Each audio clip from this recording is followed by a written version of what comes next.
Hello, Mark. I'm Mandy. My number is 31. Chapter 11. 10 words in context. In the space provided, write the letter of the meaning closest to that of each bold-faced word. Use the context of the sentences to help you figure out each word's meaning. Number 1. Blatant. Scott's smoking is blatant. Not only does he light up everywhere, but his clothes smell of smoke, and his fingers are tanned with nicotine. The company's disregard of the environment is blatant. It makes no effort to stop polluting coastal waters with garbage. Blatant means unmistakable. Number 2. Blight. Nothing has hurt our country more than the blight of drugs. There are two ways of looking at TV: as a blight that dulls the mind or as a valuable source of information. Blight means something that harms. Number 3. Contrive. My 8-year-old son could write a book titled 101 Ways I Have Contrived to Stay Up Past My Bedtime. Jill has to contrive a way to get a day off from work for his friend's wedding. She's already used up her vacation time. Contrive means to think up. Number 4. Gobble. The typesetter accidentally gobbled the newspaper story, giving the reader only a mixed-up article.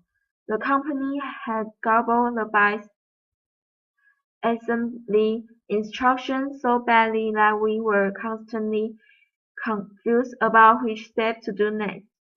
Gobble means to jumble. Number 5. Gaunt.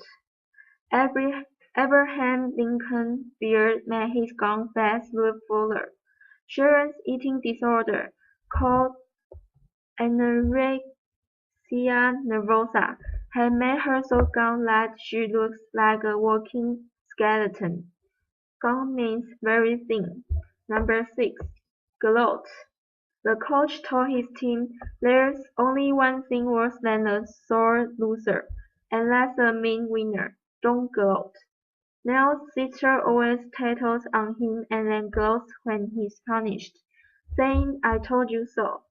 Gloat means to be overly self-satisfied. Number 7. Immaculate. It's amazing that while Caroline always appears immaculate, her apartment often seems very dirty. Don't expect a child to come home from a birthday party with immaculate clothing. Children usually manage to get as much birthday cake on their clothing as in their mouths. Immaculate means spotless. Number 8. Plagiarism. When the author saw a movie with the same plot as one of her novels, she sued for plagiarism. The teacher warned her students that using an author's exact words as one's own is plagiarism. Plagiarism means the stealing of ideas. Number 9. Qualm. Larry is so honest that he has qualms about telling little white lies.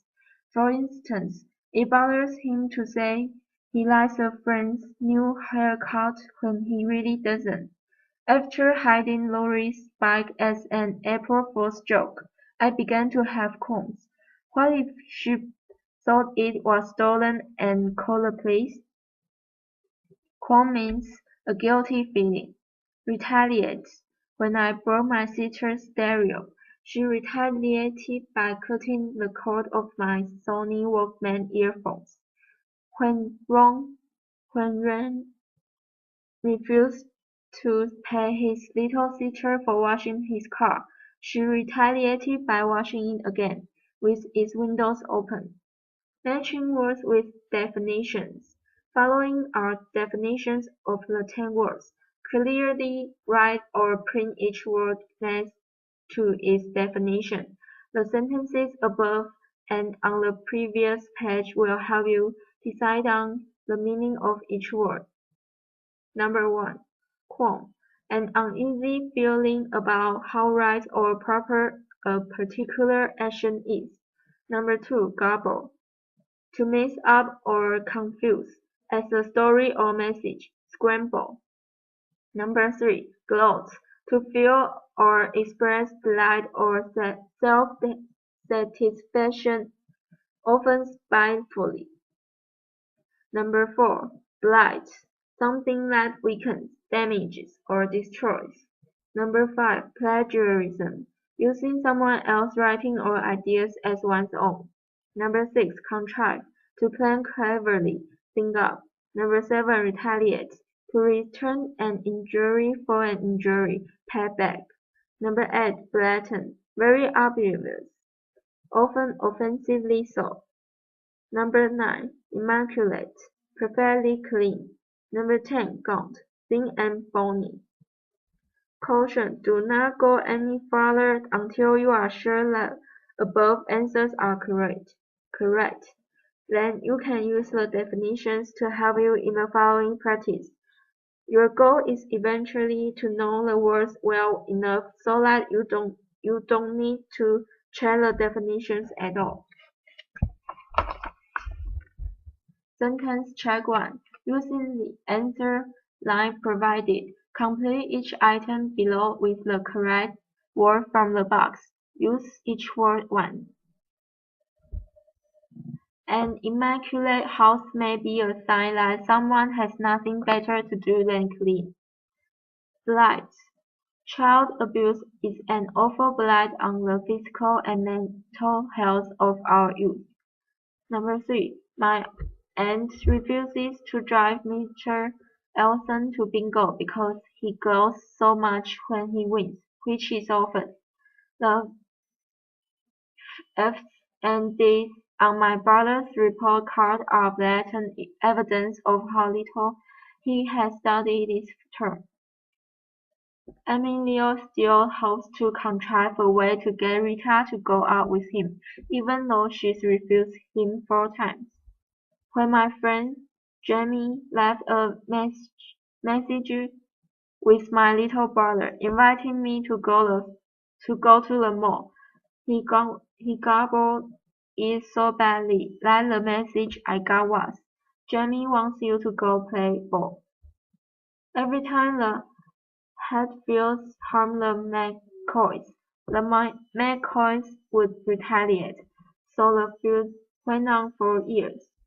Rescued after being lost at sea for 9 days, the men were terribly gaunt, but they put on weight rapidly. My parents say it is foolish to give spare change to panhandlers, but I always feel a qualm when I walk by them and give nothing. Marchand joked that charges of plagiarism were ridiculous because no one can be completely original. He wrote, "We mortals can create, we can only copy." Note: now check your answers to these questions by turning to page 178. Going over the answers carefully will help you prepare for the next 2 parties, for which answers are not given. Sentence check 2. Using the answer lines provided, complete each item below with 2 words from the box. Use each word once. Number 1 to 2. The living room looked immaculate except for a lump under the carpet, a blatant sign that my son had taken a shortcut in cleaning up. Number 3 to 4. After the bully struck him, Jules wanted to retaliate by throwing a rock, but he had qualms about doing anything so dangerous. Number 5 to 6. The little girl was so gaunt after her illness that her parents carefully contrived fattening meals that were sure to arouse her appetite. Number 7 to 8. At least I know you aren't guilty of plagiarism, said my teacher. Nobody else would have gobbled the report so badly that it's impossible to follow. Number 9 to 10. Willie is a blight on our school. Not only does he start fights with opposing players on the basketball court, but he also glows after his bench, as if he's proud of causing such turmoil. In fact, although he's a greater player, the coach is pondering kicking him off the team. Final check. A cruel teacher. Here is a final opportunity for you to strengthen your knowledge of the 10 words. First, read the following selection carefully. Then fill in each blank with a word from the box at the top of the previous page. Context clues will help you figure out which words going in which blank. Use each word once. It has been 20 years since I was in Mr. Brill's 10th grade biology class, but I still get nervous thinking about it. Mr. Brill was a tall, gaunt man who resembled the skeleton at the back of the room. His minion was flattened.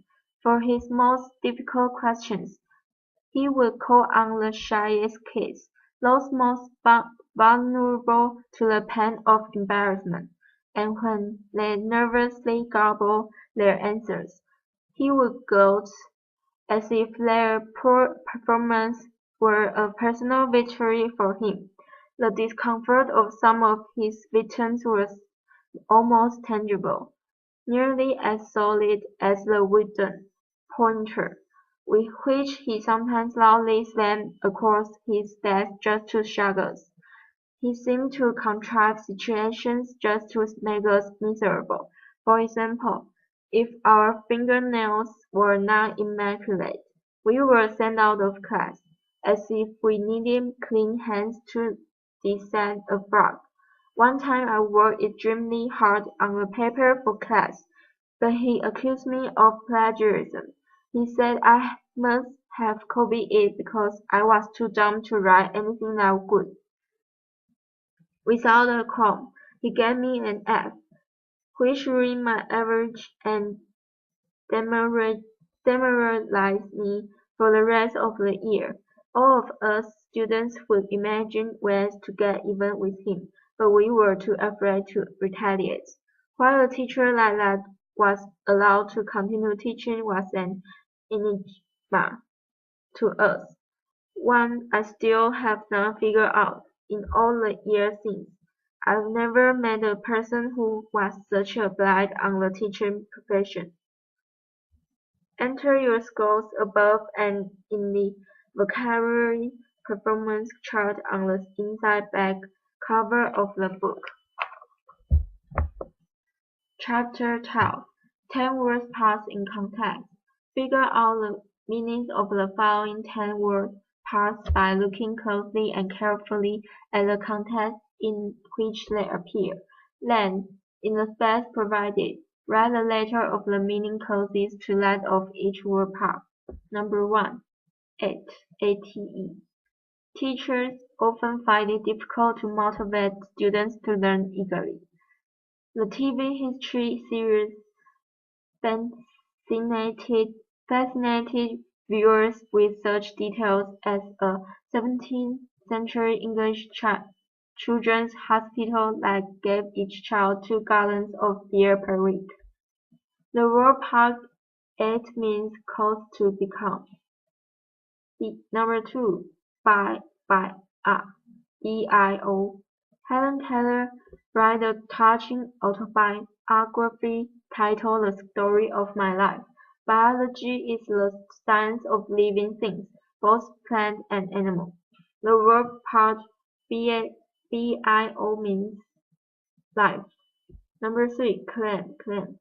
In 2001, American theater critics acclaimed The Producers, which won 12 Tony Awards, as the best musical of the year. The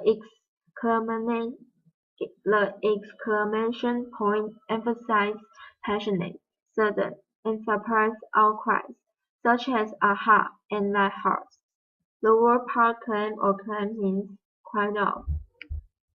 Number 4. Fin. Fin. The final word in many prayers is Amen, which means may it be so. Oh, wow! The crowd exclaimed. exclaimed, enjoying the spectacular 5-minute finale that closed the 4th of July fireworks display. The word FIA means end. Number 5. Flags. Flag.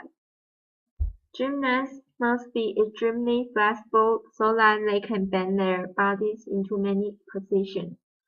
When they enter church, Catholics genuflect, that is, they bend one knee, as a sign of reverence. The word flex or flat means bend. Number 6. Fault.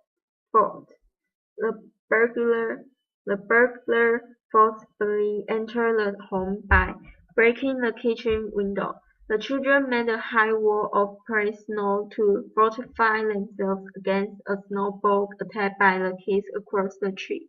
The word fault or fault means strong. Number 7. Home.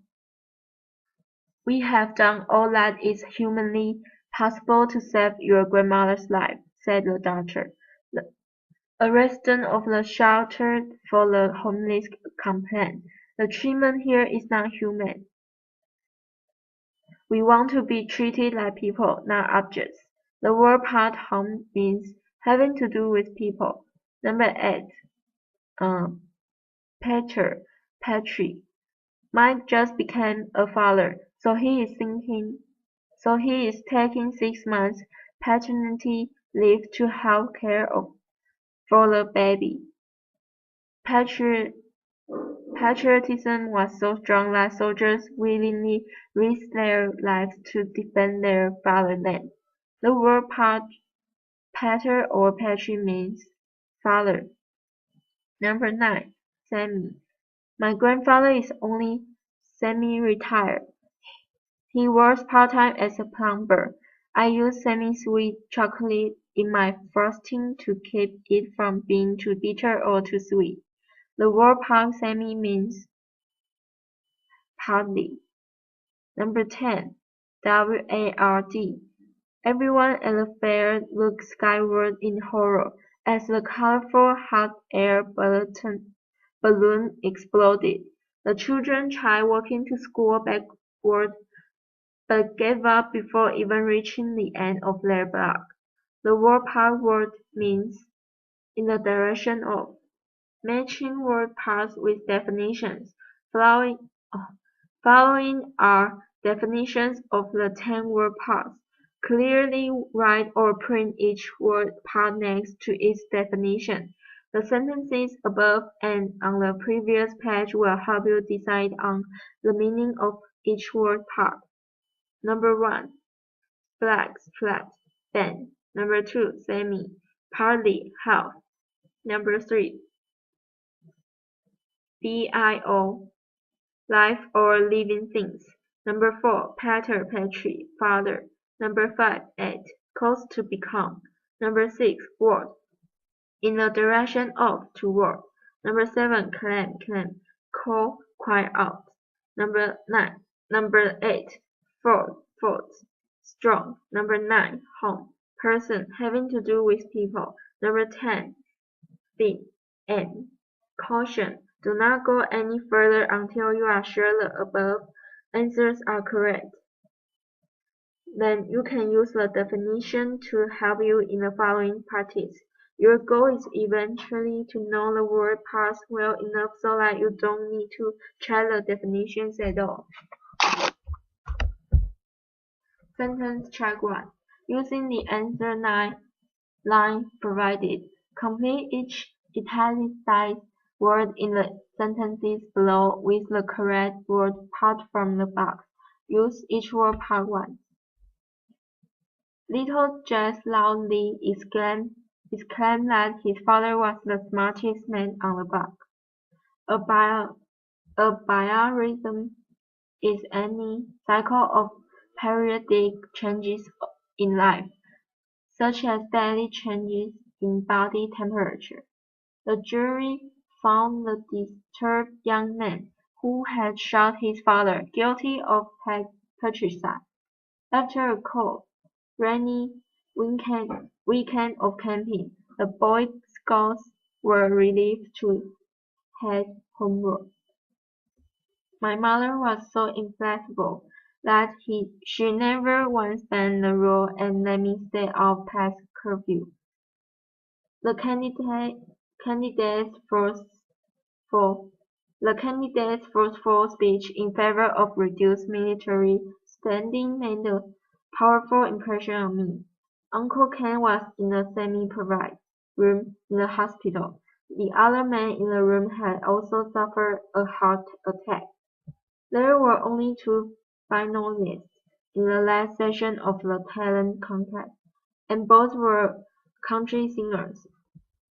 Bishop Desmond Tutu of South Africa received the Nobel Peace Prize for his humanitarian efforts to bring justice to his country's people. In 1961, administrators of New York's Museum of Modern Art were humiliated to learn that for weeks a painting had been displayed upside down. Note: now check your answer to these questions by turning to page 178. Going over the answers carefully will help you prepare for the next two parties, for which answers are not given. Sentence check 2. Using the answer lines provided, complete each italicized word in the sentences below with the correct word part from the box. Use each word part once. Number 1 to 2. I looked downward and watched the doctor tap my knee to see if its reflex was normal. Number 3 to 4. My supervisor, Mr. Ken, is paternal. He enforces the rules in a fatherly way, firmly but kindly. In addition, my co-workers are all very amiable, making for a very friendly atmosphere. Number 5 to 6. After the accident, my brother was semi-conscious for several hours. Finally, around midnight, he became fully alert and mobile enough to walk out of the hospital on his own. Number 7 to 8. When the teacher asked students to write biography, she meant the life story of a human, but Harry wrote the life story of Tarzan, his pet snake. Number 9 to 10. In 1863, Abraham Lincoln issued a proclamation freeing the slaves, but it would be almost 100 years after his announcement before real efforts were made to integrate black people into society's mainstream. Final check. It's never too late. Here is a final opportunity for you to strengthen your knowledge of the 10-word parts. First, read the following selection carefully, then complete each italicized word in the parentheses below with a word from the box at the top of the previous page. Context clue will help you figure out which word part going in which blank. Use each word part once. I almost fell out of my chair last night when my father proclaimed, "I quit my job today, I'm going to college." He realized that people may think it eccentric to stop school at his age, but he's willing to appear out, because he's tired of semi-skilled work in a factory. He wants a job that requires more skill and training. Both of my paternal grandparents died when Dad was a child, so he and his brothers were forced to quit school early to work. Dad finished high school at 9. Now he will venture working only part-time in order to educate himself further. He still isn't sure what his major will be, but he has always liked science. He definitely wants to take a biology course because all living things interest him. He'd like to focus his efforts in a field that benefits humanity, such as physical therapy, where he could help rehabilitate people with certain infirmities. He's also thinking about nursing. Most men of his generation think of nursing as women's work, so Dad's interest in this field shows me he is more flexible in his thinking than I ever realized. What, whatever his choice, he is looking forward to classes with great zeal.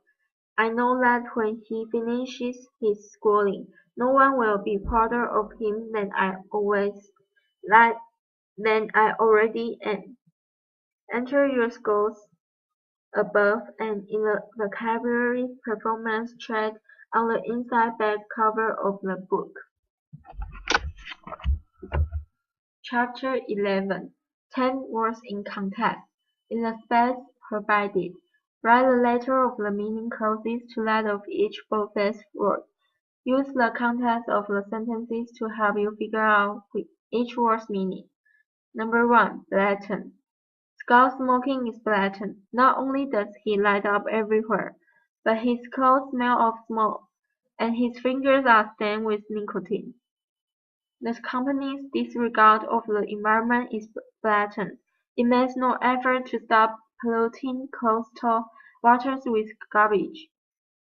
Blatant means unmistakable. Number 2. Blight. Nothing has hurt our country more than the blight of drugs. There are two ways of looking at TV: as a blight that dulls the mind or as a valuable source of information. Blight means something that harms. Number 3. Contrive. My 80-year-old son could write a book titled 101 Ways I Have Contrived to Stay Up Past My Bedtime. Jill has to contrive a way to get off from work for her friend's wedding. She's already used up her vacation time. Contrive means to think up. Garble.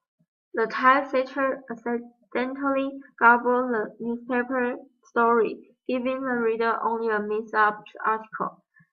The company had garbled the byte assembly instructions so badly that we were constantly confused about which steps to next. Garble means to jumble. Number 5. Gaunt. Abraham Lincoln's beard made his gaunt face look fuller. Cheryl's eating disorder, called anorexia nervosa, has made her so gaunt that she looks like a walking skeleton. Gaunt means very thin. Number 6. Gloat. The coach told his team, "There's only one thing worse than a sore loser, and that's a mean winner. Don't gloat." Nell's sister always tattles on him and then gloats when he's punished, saying "I told you so." Gloat means to be overly self-satisfied. Number 7. Immaculate. It's amazing that while Caroline always appears immaculate, her apartment often seems very dirty. Don't expect a child to come home from a birthday party with immaculate clothing. Children usually manage to get as much birthday cake on their clothing as in their mouths. Immaculate means spotless. Number 8. Plagiarism. When the author saw a movie with the same plot as one of her novels, she sued for plagiarism. The teacher warned her students that using an author's exact words as one's own is plagiarism. Plagiarism means the stealing of ideas. Qualm. Larry is so honest that he has qualms about telling little white lies. For instance, it bothers him to say he likes a friend's new haircut when he really doesn't. After hiding Lori's bike as an April Fool's joke, I began to have qualms. What if she thought it was stolen and called the police? home means a proud memory. Number 10. Retaliate. When I broke my sister's stereo, she retaliated by cutting the cord of my Sony Walkman earphones. When Ron refused to pay his little sister for washing his car, she retaliated by washing again, with its windows open. Thank you.